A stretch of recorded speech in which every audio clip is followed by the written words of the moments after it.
పోతుంది అదే నా దగ్గర ఉంది అది.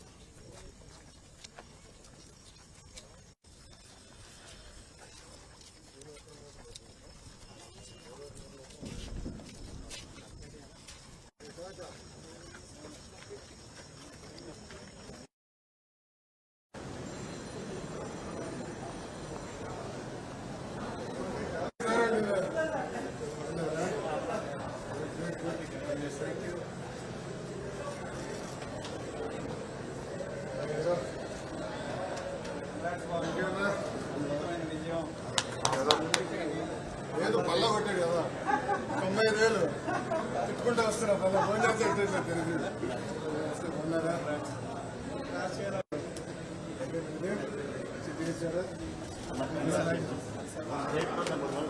నెంబర్ 2 పల్లా 95 పెట్టాడు తిప్పుకుంటూ వచ్చా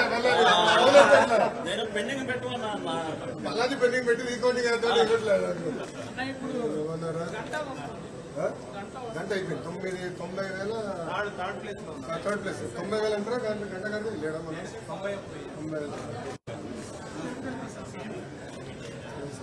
రివ్యూ పెడతారు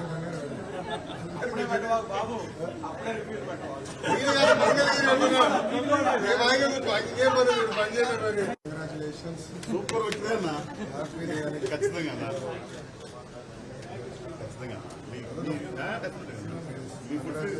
ఫాలో అవుతాం నంబర్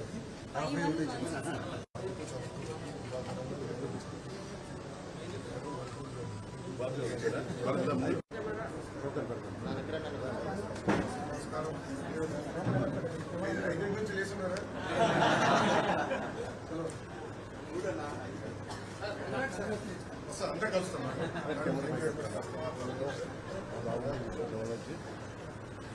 సారీ మేడం లేట్ అయింది నమస్కారం అండి నమస్కారం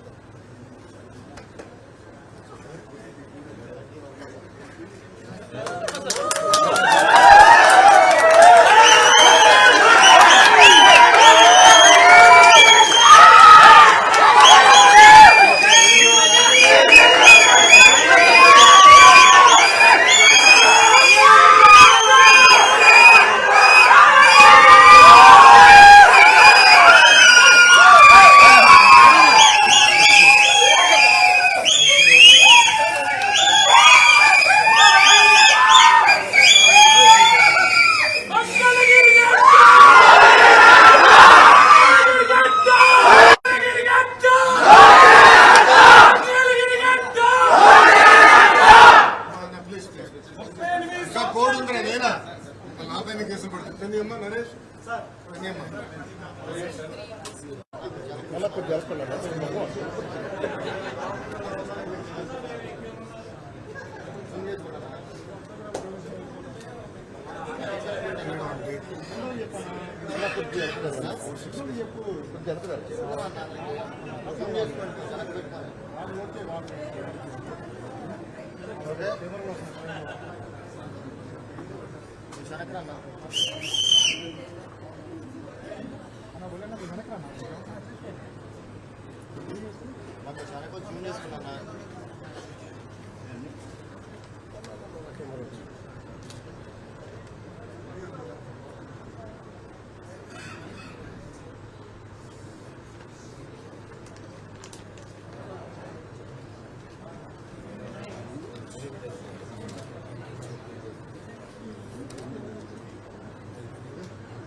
అయిపోయింది. నేను వచ్చి బంగాళీ అయిపోయింది. ఏం లేట్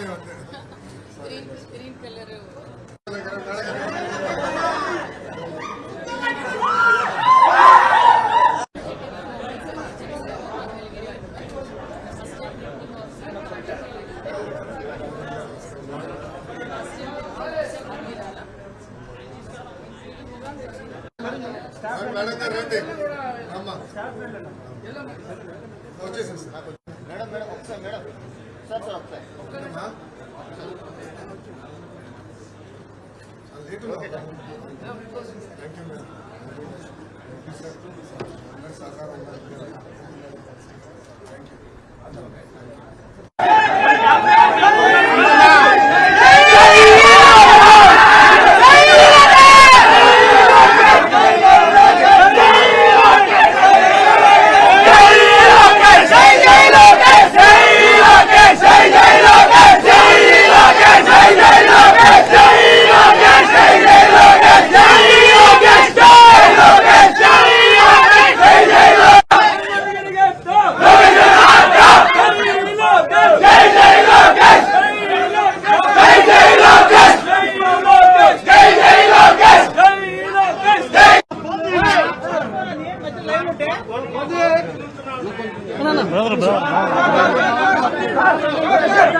అన్నా ఇప్పుడు ఎవరు అందరితో మాట్లాడుతాం. మీడియా మిత్రులందరికీ నా నమస్కారం.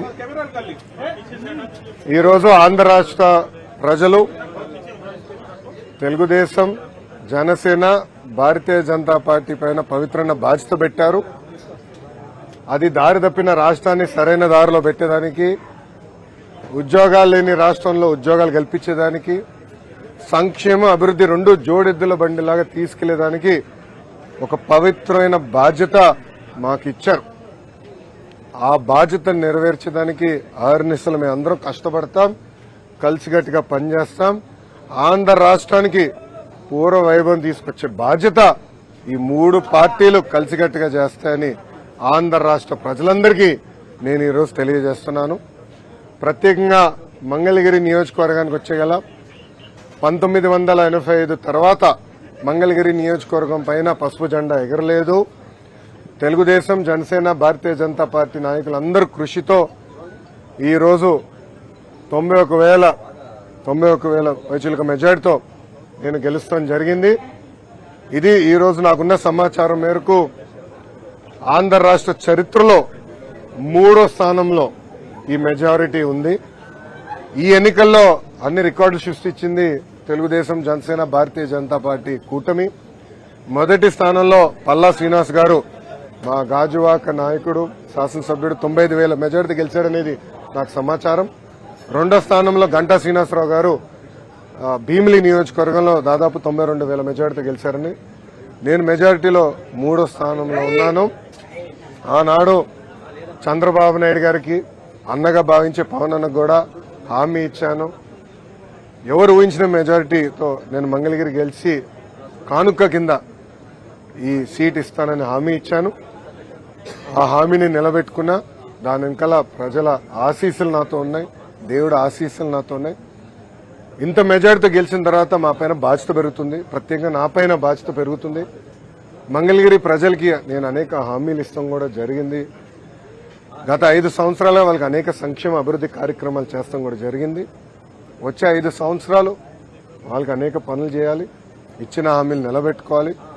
ఒక ఆదర్శ నియోజకవర్గంగా మంగళగిరిని తీర్చిదిద్దే బాధ్యత ఇప్పుడు ఎమ్మెల్యేగా మంగళగిరి ప్రజల కోసం లోకేష్ చేస్తాడని ఈ మీడియా సమావేశంగా మంగళగిరి ప్రజలందరికీ తెలియజేస్తున్నాను. ఇప్పుడు మీడియా మిత్రులకి ఏమైనా ప్రశ్న ఉంటే దానికి ఒక్క నిమిషం అండి. మీడియా మిత్రులకి ఏమైనా ప్రశ్న ఉంటే ఇప్పుడు అడగవలసిందిగా కోరుతున్నాం. ఇప్పుడు అడగండి. కార్యకర్తలకు మాటిచ్చారు, మిమ్మల్ని ఇబ్బంది పెట్టిన వాళ్ళ పేర్లన్నీ కూడా ఒక బుక్ లో రాసామన్నారు. ఆ బుక్ లో ఉన్న పేర్లు పనికి కల్పించబోతున్నారా? అంటే వాళ్ళకి న్యాయం చేసే దిశగా లేకపోతే నేను మళ్ళీ చాలా స్పష్టంగా చెప్తాను. నా యువగలం పాదయాత్రలో స్పష్టంగా ప్రజలకి, కార్యకర్తలకు నేను హామీ ఇచ్చాను. ఏ అధికారులు, వైకాపా నాయకులైతే చట్టాన్ని ఉల్లంఘించి ప్రజల్ని, తెలుగుదేశం పార్టీ కార్యకర్తలు ఇబ్బంది పెట్టారో వాళ్ళపైన ఎంక్వైరీ చేస్తాం. అధికారులకు సంబంధించిన విధంగా జ్యుడిషియల్ ఎంక్వైరీ చేస్తాం.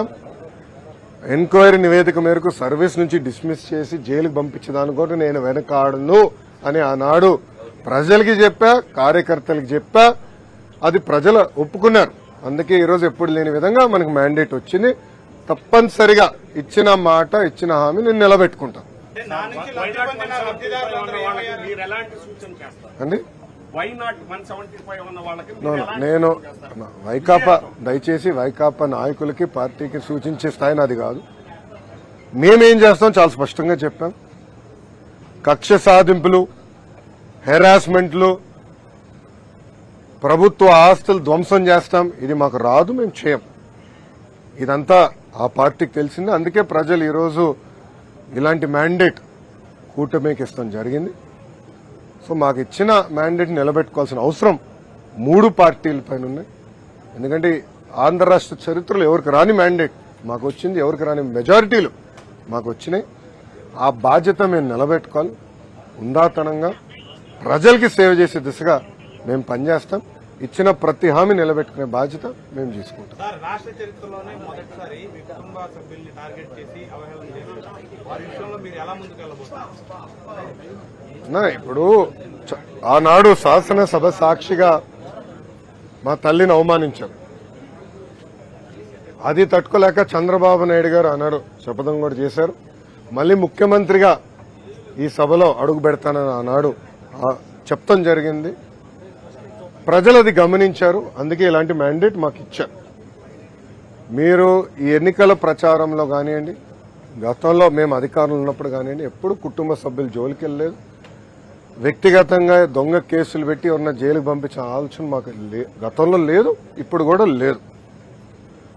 ఏమైనా తప్పులు చేస్తుంటే చట్టం చట్టాలు దాని పని చేసుకుంటూ వెళ్తే తప్ప మేము ఎక్కడ ప్రజల్ని ఇబ్బంది పెట్టాలనో వైకాపా నాయకుల పైన కక్ష సాధింపు చేయాలనేది మా ఆలోచన కానే కాదు. కేంద్రంలో మీరు భాగస్వామి ఉన్నారు. ఇప్పుడు కేంద్రానికి రావాల్సిన, అంటే రాష్ట్రానికి రావాల్సిన రాయితీల్లోనూ కొన్ని హక్కుల్లోనూ వాటి విషయంలో ఏ విధంగా గతంలోనే చెప్పాము. నేను కూడా ప్రధానమంత్రి గారు ఉన్నప్పుడు నేను మాట్లాడటం కూడా జరిగింది. ఆంధ్ర రాష్ట్రానికి అనేక పెండింగ్ ప్రాజెక్ట్స్ ఉన్నాయి. అదేవిధంగా విభజన చట్టంలో మనకు రావాల్సిన అనేక విషయాలపైన స్పష్టత రావాలి. మనకు హామీలు కూడా నిలబెట్టుకోవాల్సిన బాధ్యత కేంద్ర ప్రభుత్వం పైన ఉంది, రాష్ట్ర ప్రభుత్వాల పైన ఉన్నాయి. అమరావతి అవ్వచ్చు, పోలవరం అవ్వచ్చు, వెనుకబడిన జిల్లాల అభివృద్ధి కావచ్చు, ఇవన్నీ ఉన్నాయి. ఇవన్నీ కలిసికట్టుగా మేము ముందరికి వెళ్తాం. ఇవన్నీ గతంలోనే పొత్తులోకి వెళ్లే ముందే వాళ్ళతో మాట్లాడాం, చర్చించాం. స్పష్టమైన హామీ వాళ్ళు ఇచ్చారు. దాని మేరకు పొత్తుకెళ్లాం. ఈరోజు తెలుగుదేశం జనసేన పార్టీ ఎన్డీఏలో భాగస్వామ్యంలో మేము కంటిన్యూ అవుతాం. దాంట్లో ఎలాంటి డౌట్ లేదు. లోకేష్ మంత్రివర్గంలో ఉంటున్నారు. ఎన్డీఏకి క్లియర్ మెజారిటీ వచ్చింది కదా. బీజేపీకి ఎన్డీఏకి క్లియర్ మెజారిటీ వచ్చింది. సో దాంట్లో వేరే ఆలోచన తెలుగుదేశం పార్టీ కానీ జనసేన పార్టీకి లేదు. మీ అందరూ ఎన్డీఏలో భాగస్వామ్యం, దాంట్లో ఎలాంటి డౌట్ లేదు. నంబర్ 1. నంబర్ 2,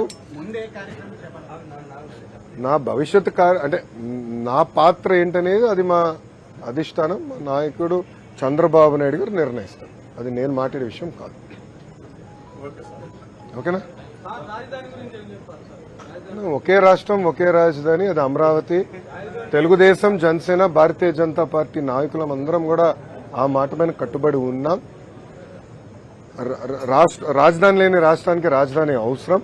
కానీ అదేవిధంగా అభివృద్ధి వికేంద్రీకరణ పనులు ఏదైతే ఆనాడు ప్రారంభించామో, ఇప్పుడు అనంతపూర్కి కియా మోటార్స్, చిత్తూరు జిల్లాకి అనేక ఎలక్ట్రానిక్స్ తయారు చేసే పరిశ్రమలు, కడప జిల్లాకి స్పోర్ట్స్, అలా స్పష్టమైన హామీలు గతంలో ఇచ్చాం. హామీలు కూడా నిలబెట్టుకున్నాం. కొన్ని చేయలేకపోయాం, టైం సరిపోలేక. ఈసారి ఇచ్చిన ప్రతి హామీ నిలబెట్టుకునే బాధ్యత మేము తీసుకుంటాం. అన్ని జిల్లాలు సమగ్ర అభివృద్ధి చేసే బాధ్యత కూడా తెలుగుదేశం జనసేన భారతీయ జనతా పార్టీ ప్రభుత్వం తీసుకుంటాం. టూ అర్లీ అన్నాయన్ని. ఎందుకంటే చంద్రబాబు నాయుడు గారు మేము ఇప్పుడు వాళ్ళలాగా డేట్లు ముహూర్తాలు మేము ఫిక్స్ చేసుకోమండి. ప్రజలు తీర్పు వచ్చిన తర్వాత చేయాల్సిన పనులు ఉంటాయండి. ప్రజలు తీర్పు రాకుండా ముందర మేమే ప్రమాణ స్వీకారం ఎక్కడ చేస్తాం, పలానా టైం చేస్తాం ఏనాడు మేము అనలేదు, అన్నాం. ఈరోజు తీర్పుని మేము అద్భుతమైన తీర్పు ఇచ్చారు. ఆ తీర్పుని మేము స్వాగతిస్తున్నాం, గౌరవిస్తాం. అది ఇద్దరు ఇప్పుడు పవన్ కళ్యాణ్ గారు, బాబు గారు కూడా కలవబోతున్నారు. కూర్చుని అన్ని విషయాలు మాట్లాడుకున్నారు. అది ఎప్పుడు ఏంటనేది నాయకులందరూ నిర్ణయిస్తారు. రేపు మళ్ళీ ఎన్డీఏ కూడా మీటింగ్ ఉంది. సో అన్ని జరగాలి, ఎంత డిసైడ్ చేస్తారు. కలిసికట్టుగా పనిచేశాం. మీరు చూస్తే 21 సీట్లకి 21 సీట్లు జనసేన పార్టీ గెలిచింది. 10 ఎమ్మెల్యే సీట్లు 8 స్థానాలు భారతీయ జనతా పార్టీ గెలిచింది. తెలుగుదేశం పార్టీ కూడా ఎప్పుడు రాని విధంగా మాకు వచ్చిన మెజారిటీ స్థానాలు మేము కూడా కైవసం చేసుకుంటాం జరిగింది. కలిసికట్టుగా మేము ప్రయాణిస్తాం. ప్రజలు ఒక బాధ్యత పెట్టారు మా పైన. 3 పార్టీలు కలిసికట్టుగా పనిచేయాలి. దారి తప్పిన రాష్ట్రాన్ని సరైన దారిలో పెట్టాలి. గతంలో ఈ ప్రభుత్వం చేసిన పొరపాట్లని మేము చేయకూడదు. ఇసుక విధానంలో కానివ్వండి, మద్యం విధానంలో కానివ్వండి, రెవెన్యూ విధానంలో కానివ్వండి, అన్నీ పకడ్బందీగా మేము సంస్కరణలు తీసుకురావాలి. ప్రజలు ఏ ఆశయాలతో అయితే మమ్మల్ని గెలిపించారో అది నిలబెట్టుకోవాల్సిన బాధ్యత మా పైన. ఈ రోజే రిజల్ట్స్ వచ్చినాయి. మీరు చంద్రబాబు నాయుడు గారు కన్నా స్పీడ్ గా ఉన్నారు స్వామి. మొత్తం రిజల్ట్స్ రానివ్వండి. ఇప్పుడు మంగళగిరి ఫర్ ఎగ్జాంపుల్ ఎన్ని బూత్లో నెగిటివ్ వచ్చింది, పాజిటివ్ వచ్చింది మేము డిస్కస్ చేస్తున్నాం. కనీసం ఒక 6 రోజులు మాకు సమయం ఇవ్వండి, కొంచెం సమీక్ష చేసుకుంటాం. దాని తర్వాత స్పందిస్తాం. సార్, ప్రధాన ప్రతిపక్షం లేకుండా అసెంబ్లీకి వెళ్ళబోతున్నారు, ప్రభుత్వాన్ని ఫామ్ చేయబోతున్నారు, ఎలా ఉంటుంది? ఇప్పుడు ప్రతిపక్ష నాయకుడు ఉన్నాడా లేదా, హోదా ఉందా లేదా అనేది డిఫరెంట్ స్టోరీ. ప్రజలు ఒక పవిత్రమైన బాధ్యత మాకు ఇచ్చారు. దారి తప్పిన రాష్ట్రం సరైన దారిలో పెట్టారు. ఇప్పుడు గంజాయి విషయం తీసుకుందాం. తరాలే నాశనం అయిపోయింది.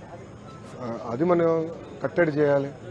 రెవెన్యూ విషయం ఉంది, ల్యాండ్ టైటిలింగ్ యాక్ట్, ఒక పనికిమాల చట్టం, అది చెప్పాం. దాని తర్వాత మెగా డిఎస్సి హామీ ఇచ్చాం. ఆ డిఎస్సి మేము హామీని నిలబెట్టుకుంటాం. ఇట్లా స్పష్టమైన హామీలు ప్రజలకు మేము ఇచ్చాం. ఆ హామీలు కలిసికట్టుకు మేము నిలబెట్టుకుంటాం. ఆంధ్ర రాష్ట్రానికి కేంద్రం నుంచి రావాల్సిన నిధులు కూడా తీసుకొచ్చే బాధ్యత కలిసికట్టుగా తీసుకుంటాం. ఓకేమ్మా? సాక్షి లేదా? నువ్వు సాక్షి పర్లే ఎన్టీవీ మిత్రులు, టీవీ9 మిత్రులు కూడా వచ్చారులేండి. పర్లే మరో సాక్షి ఉన్నారులేండి. ఓకే గురుగారు, థ్యాంక్ యూ. ఉంటాను సార్. అందరు నమస్కారం.